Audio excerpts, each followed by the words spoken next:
Olá, estamos de volta com nossa série de estudos da lição da Escola Sabatina sobre a Epístola de Paulo aos Romanos, salvação pela fé somente. E nesta semana nós estaremos estudando a lição de número 10, intitulada Filhos da Promessa. É o capítulo 9 de Romanos. Na semana passada estudamos o capítulo 8. Como eu lhe disse, um capítulo extraordinário. O meu capítulo favorito da Bíblia. Começa com nenhuma condenação e termina com nenhuma separação.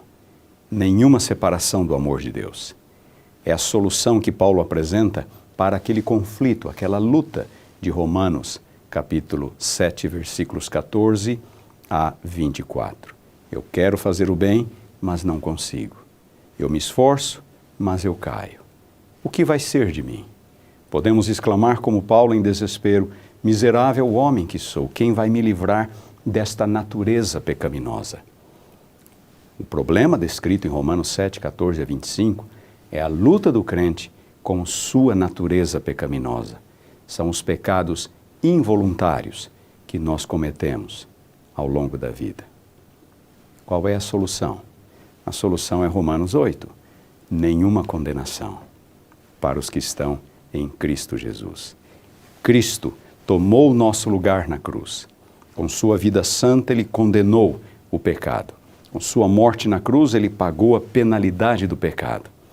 E se nós o aceitamos pela fé, nenhuma condenação. Apenas uma certeza de que estamos salvos, perdoados em Cristo Jesus. Gememos ainda. Há dias, há momentos em que temos que nos prostrar diante de Deus, às vezes em desespero, por causa de deslizes, de pecados que não queríamos cometer, mas cometemos por causa da natureza pecaminosa, do pecado que existe em nós. Um dia, diz Paulo, um dia, Deus vai transformar o nosso corpo.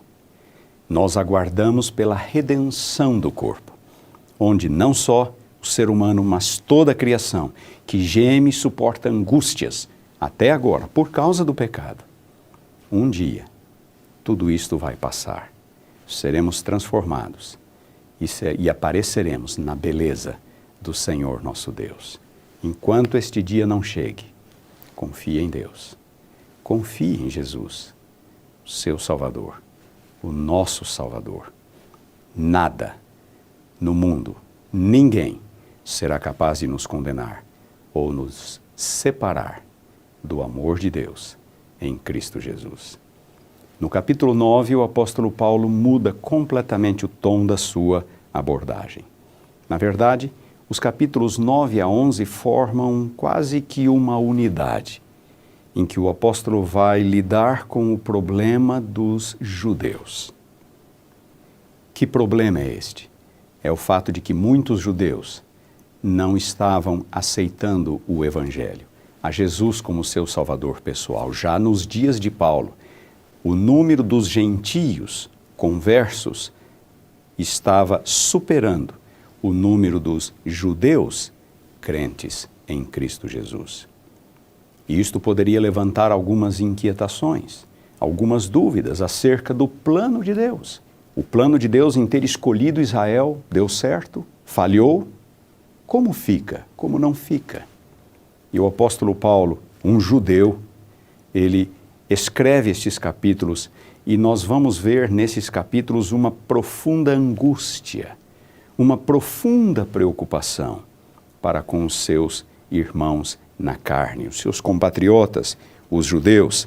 Capítulo 9, versículos 1 a 3. Digo a verdade em Cristo, não minto, diz ele, testemunhando comigo no Espírito a minha própria consciência. E então vem a sua declaração. Tenho grande tristeza e incessante dor no coração, porque eu mesmo desejaria ser anátema, separado de Cristo, por amor de meus irmãos, meus compatriotas, segundo a carne. Esta declaração de Paulo nos lembra aquela experiência de Moisés em Êxodo capítulo 32, quando o povo de Israel se envolveu naquele ato de idolatria com o bezerro de ouro, enquanto Moisés se achava com Deus no Monte Sinai, e Moisés intercedeu pelo povo. Pediu para ser riscado do livro da vida, caso Deus não estivesse disposto a perdoar os israelitas. Paulo exclama praticamente a mesma coisa. Eu mesmo desejaria ser anátema, separado de Cristo, por amor de meus irmãos, meus compatriotas, segundo a carne. Nos versículos 4 a 5, o apóstolo Paulo apresenta o fato de que os judeus poderiam facilmente aceitar o Evangelho.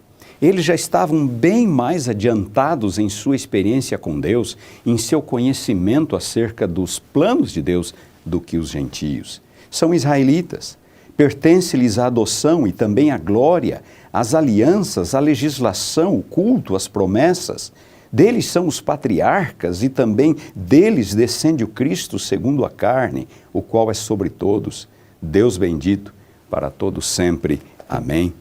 Era a única coisa que faltava para eles, era a aceitação de Jesus como o Messias prometido, o Messias de Israel, aquele que viria para morrer e futuramente para reinar. Eles tinham toda uma história com Deus.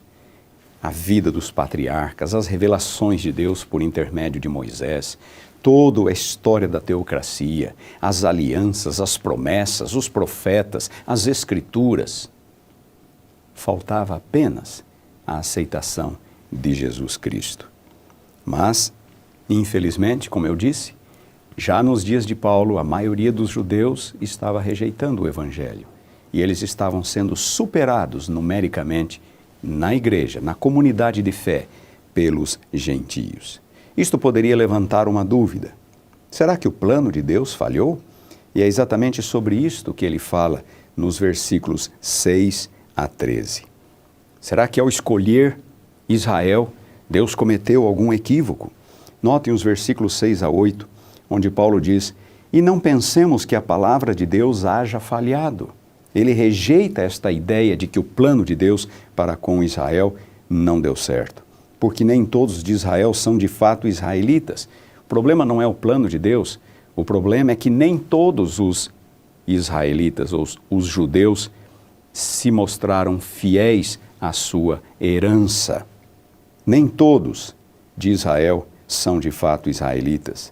Nem por serem descendentes de Abraão são todos seus filhos, mas em Isaque será chamada a sua descendência. O simples fato de eles serem descendentes de Abraão segundo a carne não lhes garantia a salvação.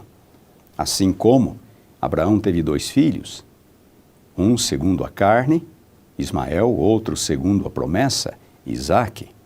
O simples fato de alguém ser descendente de Abraão segundo a carne não é suficiente para que lhe garanta a promessa. Versículo 3. Isto é, estes filhos de Deus não são propriamente os da carne, mas devem ser considerados como descendência os filhos da promessa. Então, se vários judeus, quem sabe a maioria dos judeus nos dias de Paulo não estavam aceitando o Evangelho, não é que o plano de Deus falhou. Nem todos os descendentes de Abraão, segundo a carne, são, de fato, herdeiros da promessa. Recebem, de fato, a promessa. Nós temos aqui o contraste, portanto, entre os filhos segundo a carne e os filhos segundo a promessa. É o contraste entre Ismael e Isaque, entre o mais velho e o mais novo. Esaú e Jacó, o mais velho e o mais novo. Judeus e gentios, os mais velhos, os judeus, aqueles que já tinham uma história com Deus, e os mais novos, os gentios. É a ênfase de Paulo neste capítulo. Foi assim com Isaque, que era o mais novo. Foi assim com Jacó, que era o mais novo. Foi assim com os gentios, que eram os mais novos. Estava sendo assim com os gentios. Mas nem por isto o plano de Deus falhou. Deus pode trabalhar com o primogênito ou pode trabalhar com o mais novo. Ele pode trabalhar com Esaú ou com Jacó, com Ismael ou com Isaque, com os judeus ou com os gentios. Na verdade, Deus trabalha com aqueles que aceitam participar de seu plano, que aceitam a sua vontade e se submetem ao seu plano soberano. Se isto estava acontecendo com os judeus, não era problema do plano de Deus. A culpa não era o plano de Deus. O problema era os judeus que, infelizmente, estavam rejeitando o Evangelho. Nos versículos 14 a 18, Paulo insiste neste ponto. Se porventura algum judeu se perder, não é culpa de Deus. Não é o plano de Deus que deu errado. Ele não pode salvar aqueles que rejeitam a sua graça. Deus não pode salvar aqueles que rejeitam a sua graça. A despeito de toda a sua grandeza, de todo o seu poder, de toda a sua soberania, Deus não pode salvar aqueles que voluntariamente, espontaneamente, rejeitam a sua graça, mesmo que seja Israel. Mesmo que tenha toda aquela história, toda aquela herança. Se rejeita a graça, não pode haver salvação. Nos versículos 19 a 29, o apóstolo Paulo vai falar sobre a soberania de Deus. Errou Deus ao escolher a Israel? Este é o tema recorrente deste capítulo 9. Errou Deus ao escolher a Israel? Notem a pergunta retórica de Paulo nos versículos 20 e 21. Quem és tu, ó homem, para discutires com Deus? Porventura, pode o oleiro perguntar a quem o fez, por que me fizeste assim? Ou não tem o oleiro direito sobre a massa para do mesmo barro fazer um vaso para a honra e outro para a desonra? Qual é a ideia de Paulo nestes versículos? A ideia é, quem somos nós para questionar as ações de Deus? Deus escolheu Israel e da parte de Deus ele fez tudo. Que mais se poderia fazer a minha vinha? Pergunta Deus por intermédio do profeta Isaías, capítulo 5 de Isaías. Que mais se poderia fazer? Deus fez tudo. O fato de Israel, ou muitos de Israel, não escolherem, rejeitarem o Evangelho, não é culpa de Deus. E quem somos nós para questionar a Deus por causa disto? É como o barro querendo questionar as ações do oleiro. Mesmo que o Israel nacional haja falhado, o fato de haver um remanescente é suficiente para vindicar as ações de Deus na história, na vida do povo de Israel. Versículo 27, o apóstolo Paulo declara, mas relativamente a Israel, dele clama Isaías, ainda que o número dos filhos de Israel seja como a areia do mar, o remanescente é que será salvo. Quantidade é importante. Deus gostaria que todos se salvassem. A graça de Deus se mostrou salvadora a todos os homens, diz Paulo em Tito, capítulo 2, versículo 11. Cristo morreu por todos, segundo Coríntios, capítulo 5, versículo 14. Mas, infelizmente, nem todos o aceitam. Deus respeita o livre-arbítrio humano. E a despeito de haver escolhido Israel e de tudo aquilo que Deus fizera por Israel, Deus respeitaria a decisão, a escolha daqueles que estavam rejeitando o Evangelho. Mas um remanescente seria salvo. Um remanescente seria salvo. E notem, o próprio fato de Paulo, um judeu, estar entre os salvos, haver sido alcançado pelo Evangelho, já era suficiente para Paulo afirmar que o plano de Deus não falhara. Ele diz isso no capítulo 11, versículo 1. Pergunto, pois, terá Deus porventura rejeitado o seu povo? De modo nenhum, porque eu também sou israelita, da descendência de Abraão, da tribo de Benjamim. A conversão de Paulo era uma evidência de que Deus não rejeitou Israel e de que o seu plano para com Israel não falhara. Mas, é claro, havia muito mais além do próprio apóstolo Paulo. Muitos outros judeus, embora a maioria talvez estivesse rejeitando. Nos versículos 24 a 26 e depois versículo 29, o apóstolo desenvolve um pouco mais esta ideia. Ele fala que Deus chamou, Deus tem um povo, não só dentre os judeus, mas também dentre os gentios.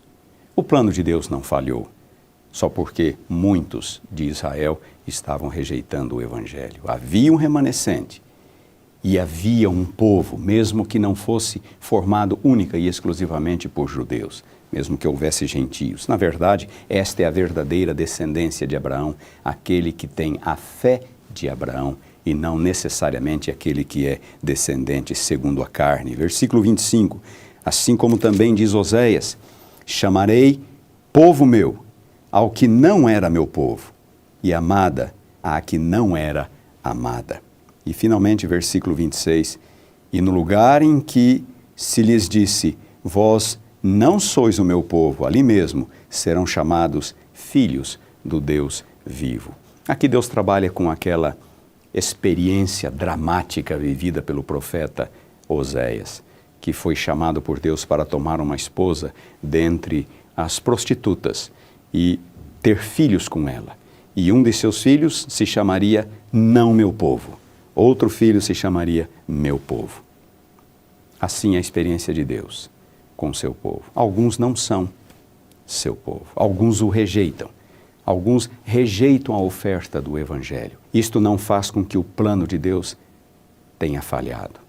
Isto não torna as atividades de Deus equivocadas ao longo da história, porque há um descendente, há um remanescente. No caso dos gentios, que não eram povo, agora são povo. E há um remanescente de Israel. Versículo 29, como disse Isaías, se o Senhor dos exércitos não nos tivesse deixado descendência, ter-nos-íamos tornado como Sodoma e semelhantes a Gomorra. Desapareceriam completamente. Mas Deus deixou uma descendência. Há fiéis entre os judeus. Deus não rejeitou Israel. E há fiéis entre os gentios. E um novo povo começa a ser formado. Um novo povo, com judeus e com gentios. Ambos unidos pela graça, unidos pelo Evangelho. Nos versículos 30 a 33, o apóstolo Paulo explica o que aconteceu com Israel. O porquê que Israel acabou falhando. O Israel nacional. Muitos dentre os judeus, não todos, como diz Paulo. Que diremos, pois? Que os gentios que não buscavam a justificação vieram a alcançá-la. Todavia, a que decorre de fé. E Israel, que buscava a lei de justiça, não chegou a atingir essa lei. Por quê? Pergunta Paulo. A razão, infelizmente, é muito simples. Porque não decorreu da fé. E sim, como que das obras. Tropeçaram na pedra de tropeço. Aqui está o problema. Os judeus buscavam justiça. Ao longo de toda a sua história, muitos se esforçaram para alcançar um estado de harmonia e paz com Deus. Mas eles acabaram o fazendo de modo errado, se concentrando na lei, nas atividades culticas, nos sacrifícios, nas cerimônias do templo, no cumprimento formal, legalista da lei. Nada disto pode trazer salvação. Nada disto pode trazer harmonia entre o ser humano e Deus, devolver a harmonia. O cumprimento da lei pode nos fazer pessoas melhores.